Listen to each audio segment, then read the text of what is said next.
తెలుగు రాష్ట్రాల్లో అతిపెద్ద lift manufacturer lifts ట్రై.com dealership కూడా ఇవ్వబడును. మందుబాబులకు షాక్ తగిలింది. ఏపీలో మద్యం ధరలు పెరిగాయి. కూటమి ప్రభుత్వం అధికారంలోకి వచ్చాక కాస్త తగ్గిన ధరలు ఇప్పుడు పెంచక తప్పలేదు. మద్యం షాపుల అమ్మకందారులకు మార్జిన్ పెంచిన నేపథ్యంలో ధరలను కూడా పెంచాల్సి వచ్చింది. పెరిగిన ధరలు ఎలా ఉన్నాయి, ఎంత మేర పెరిగాయి ఇప్పుడు తెలుసుకుందాం.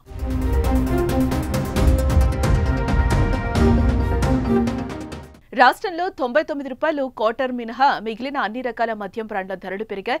క్వార్టర్, హాఫ్, ఫుల్ పై ఉన్న ఎంఆర్పీకి అదనంగా 10 రూపాయల చొప్పున ధర పెరిగింది. అయితే ఈ వేసవిలో ఎక్కువగా సేల్ అయ్యే బీల ధరను మాత్రం ప్రభుత్వం పెంచలేదు. ప్రస్తుతం బీలను ఏ ధరకు విక్రయిస్తున్నారో అదే ధరకు అమ్మనున్నారు. వాటిలో ఎటువంటి మార్పు అయితే లేదు. క్వార్టర్, హాఫ్, ఫుల్ పై పెంచిన ధరలు మాత్రం తక్షణమే అమల్లోకి వచ్చాయి. ఇప్పటికే గోడౌన్లలో ఉన్న, రవాణాలో ఉన్న మద్యానికి కూడా ఈ పెంపు వర్తిస్తుందని ఎక్సైజ్ శాఖ ఉత్తర్వులను జారీ చేసింది.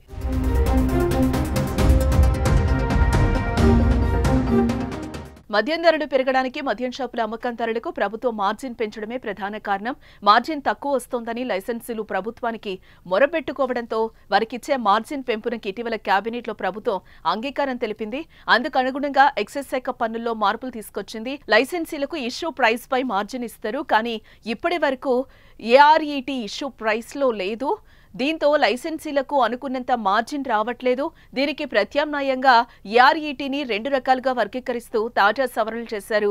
ఏఆర్ఈటీ 1, ఏఆర్ఈటీ 2 అని 2 కాంపోనెంట్లు తీసుకొచ్చింది. ఏఆర్ఈటీ 1ను ఇష్యూ ప్రైస్ కిందకు తీసుకొచ్చారు. దీంతో ఏఆర్ఈటీ 1 పన్నులోనూ లైసెన్సీలకు మార్జిన్ లభిస్తుంది. కాగా క్వార్టర్ 99 రూపాయల లిక్కర్ ధరను పెంచలేదు. అవి మినహా అన్ని రకాల లిక్కర్ బ్రాండ్లపై లైసెన్సీలకు ఏఆర్ఈటీ 1లో మార్జిన్ లభిస్తుంది. దీంతో బ్రాండ్ల బాటిళ్లపై 10 రూపాయలు పెరిగింది.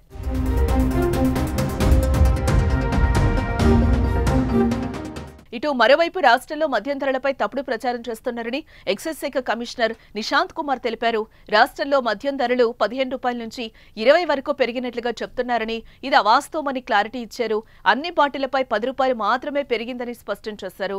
అదేవిధంగా తాజా ధరల వివరాలను అన్ని షాపుల్లో ప్రదర్శించాలని యజమానులను ఆదేశించారు.